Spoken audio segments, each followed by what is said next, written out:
Hey guys, and welcome back to my channel. Thank you all for tuning in, and might I add, thank you all for giving me all this love and getting me to 6,000 subscribers. You guys are the bomb, and I couldn't have done it without you. So today's video, I'll be talking to you about 10 tips to stop breakage. I know this is something that we all want to know, we've all been through, we've all experienced, and I felt like it's very important to share with you my tips of what helped me retain the length that I have today. So if you're interested in knowing about the tips, then you want to keep on watching. So I wrote the tips down in my phone just so I don't miss anything. These are the top 10 tips that helped me, and I want to give them to you. So the first tip is deep conditioning. You want to make sure you deep condition your hair regularly, not like once a month. And being that the weather is cold, even when the weather is really hot, your hair tends to get dry, which loses a lot of moisture, which then leaves you with breakage. So you want to make sure you have a regimen and deep condition your hair once a week. Now, if you're somebody like me who has low porosity hair, meaning that my cuticles are very tight and my hair is really hard to absorb moisture, you want to make sure you deep condition under some type of heat, a steamer, the Curadoe, anything with, getting your hair heated up, which helps to penetrate the hair follicles and moisturize your hair properly. So figure out a day during the week, I usually do Saturdays, and deep condition your hair. The second tip I would suggest is hot oil treatments. Once again, if you have low porosity hair like myself, you want to do lightweight oils. If you have high porosity hair, you can go with heavier oils like Jamaican black castor oil, extra olive oil, and the thicker oils like that. You can heat it up, put a plastic cap on your head, and let it sit for 30 minutes. That really helps to keep your hair moisturized and keep a healthy scalp. Next, black tea rinses. Now, if your hair is really shedding and breaking, black tea rinses are amazing. You want to take a couple of tea bags, put them in a pot of water, and let it cook for a couple of minutes. Let it sit for a while. You can even let it sit overnight so that all the tea is just in the water. And then you want to apply it to your hair. Black tea rinses are so beneficial for stopping hair loss. It reduces shedding, and there's a hormone in our body called DHT. So being that tea has a lot of caffeine, it cancels it out and it stops your hair from shedding. I've tried it and it really helps. It also helps to darken your hair. So if you want like more of a darker color and you want like jet black hair, black tea rinses are very beneficial. Another rinse is apple cider vinegar. Apple cider vinegar is so amazing. You can do it as a pre-poo, you can do it after you deep condition. It elongates your hair, it helps the hair's pH level, gives you that nice elasticity, it defines your curls, it gives you that nice shiny look, and it prevents breakage. Next, you want to keep your hair hydrated. You want to keep your hair moisturized. You can't just go and put oil in your hair. Oil is a sealant. So you want to make sure that you're using some type of cream, oil, or whatever. I like to do the LOC method, which is a leave-in, an oil, a cream. You can do the LCO method, which is a leave-in, cream, and an oil, whatever your hair works well with. But you want to really make sure your hair is moisturized. Even if you're doing a wash and go, and you leave it in, for about 5 to 7 days. When you see your hair is drying, spritz your hair with water. Water is the #1 key. The best moisture you can get is water. So don't be afraid to spritz your hair throughout the day whenever it's dry, but keep your hair moisturized. You guys know what happens. If we don't drink, our body gets dehydrated and we fall out. The same thing goes for your hair. If your hair is very dry and dehydrated and thirsty, it's gonna break off. Okay, so tip number 5, you want to make sure you detangle your hair properly. I know sometimes we're in a rush, we don't feel like taking the time out to actually do our hair, but detangling is key, and you can really rip out your hair if you do not do it properly. Me personally, I finger detangle. I feel like I lose less hair by finger detangling. I put a whole bunch of conditioner in my hair in the shower, and as my hair is running under the water, I take my time and separate each of my strands and finger detangle that way. If you don't like to do that because it's very tedious, you can use a wide tooth comb, which is another good thing. Make sure you do not use any of these. These are rat tail combs, I like to call them. It's good for parting your hair and stuff like that. But this, you see how small the little teeth are? This will yank your hair out. So be careful how you detangle your hair. Make sure you put a ton of conditioner in your hair because natural hair it can get very tingly and knotty. I know when I'm lazy and I leave my hair in a bun for about a week, my hair is matted. So you want to make sure it's wet first and it has a whole bunch of conditioner. Make sure your conditioner has a nice, great slip when you're applying it, and don't be afraid to apply it generously. and put it under water and finger detangle or use a wide tooth comb. Tip number 6, trim when needed.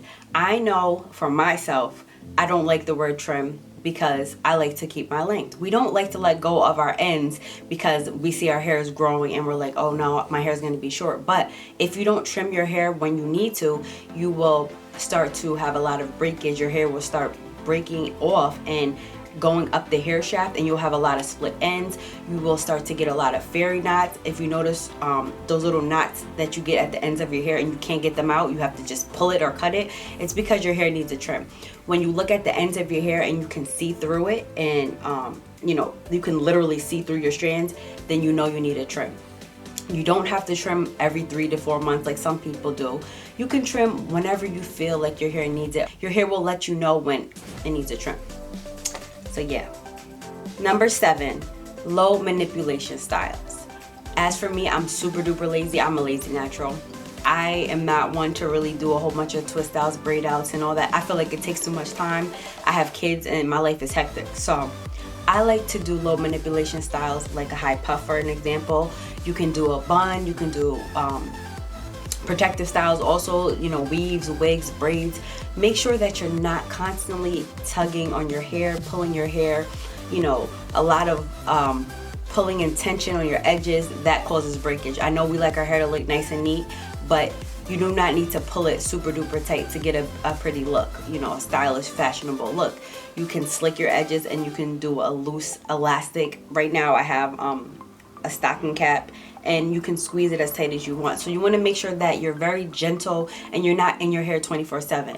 I know it's hard, you know, you do a style and you just like throughout the day you're always touching it, or you want to be creative and just do a different look every day, or you know, your twist out messes up so you want to retwist it. Every time you're combing and brushing, you're pulling on your hair and you're losing strands. Low manipulation, guys. Next, you want to co-wash your hair. I like to co-wash my hair every 3 to 4 days. Now when I say co-wash, I mean strictly washing my hair with conditioner.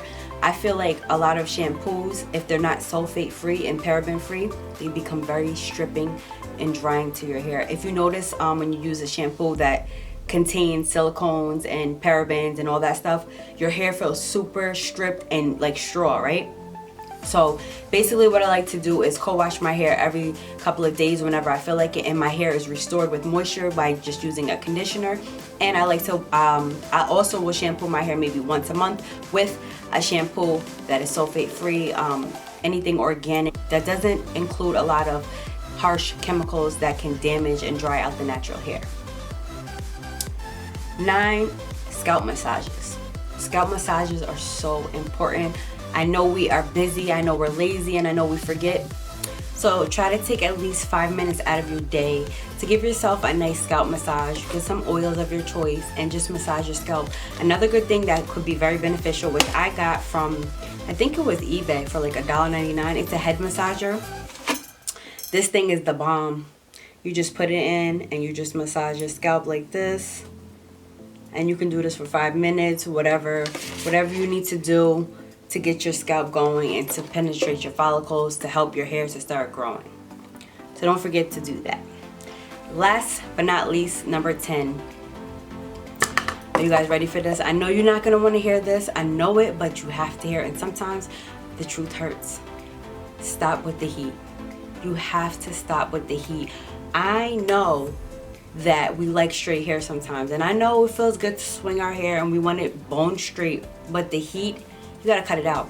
So if you have a blow dryer, a curling iron, flat iron, whatever it is, hot rollers, throw them in the garbage. They gotta go.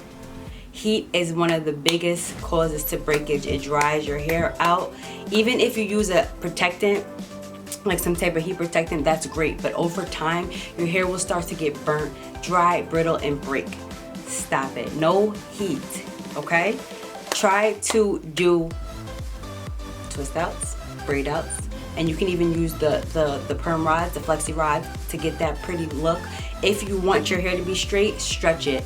You can take your hair and put it in ponytails with all the little scrunchies. Stretch your hair, keep brushing it, put it in a bun, and your hair will stretch and get long. There's other ways to improvise so that you do not have to deal with heat damage like I did. And I'm gonna do another video on that, but for now, that's that. So I gave you 10 tips. I hope these are helpful for you, and I will give you just a bonus one just because. Make sure you sleep with a satin bonnet. Do not go to sleep laying on a cotton pillowcase. It's drying. Your hair will be dry, brittle, and everything. Make sure it's silky, smooth, soft. If you don't have a bonnet, make sure you get some type of soft satin pillowcase and go to sleep, because we need our hair to be moisturized. We can't deal with breakage. Nobody wants to deal with breakage. It's just a bad feeling. It makes us feel low, and we're all beautiful. So I hope these tips are very helpful. I hope you use them and they're beneficial for you. Make sure you like, share, comment, subscribe, and I'll see you guys in my next video.